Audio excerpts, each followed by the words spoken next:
Guys, तो मेरा नाम है तुषार और मैं हूँ एक सीए फाउंडेशन एस्पिरेंट जो टारगेट कर रहा है अपने जनवरी एग्जामिनेशंस को। चलिए शुरू करते हैं। शुरुआत हम सूरज देवता को जल चढ़ाने से कर लेते हैं। सूरज देवता को जल चढ़ाने के बाद हम भोलेनाथ जी के पास चले जाते हैं। भोलेनाथ जी को जल चढ़ाने के बाद हम नाश्ता करने बैठ जाते हैं। नाश्ता आज बहुत टेस्टी था गाइस। नाश्ता करके हम लाइब्रेरी पहुँच जाते हैं। लाइब्रेरी पहुँचते ही हम लाइट फैंस ऑन कर देते हैं और बैठ जाते हैं हमारे वर्क पे बैठते ही हम बना लेते हैं हमारी आज की टू डू लिस्ट बनाते ही हमें कॉन्फिडेंस डेवलप हो जाता है। टू डू लिस्ट को हम चिपका देते हैं जिससे हमें सेटिस्फेक्शन मिलती जाए। फिर हमें घर से फ़ोन आता है कि तेरा टिफ़िन आ चुका है। हम टिफ़िन लेने के नीचे उतर जाते हैं। वापस ऊपर जाके हम वापस अकाउंटिंग का लेक्चर स्टार्ट कर देते हैं।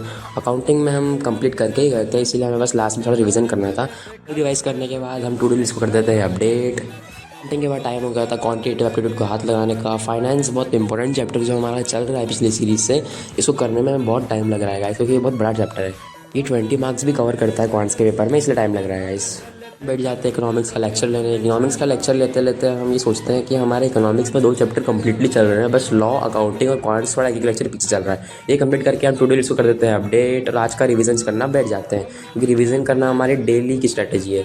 रिवीजन करने के बाद हम कल का प्लानर समझ लेते हैं। कल का प्लानर समझने के बाद हम पूरी तरीके से अकोमोडेट हो जाते हैं कि हमें नेक्स्ट डे क्या करना है। ये करने के बाद हम टू डू लिस्ट को निकाल देते हैं जिससे हमें सेटिस्फेक्शन मिलती है।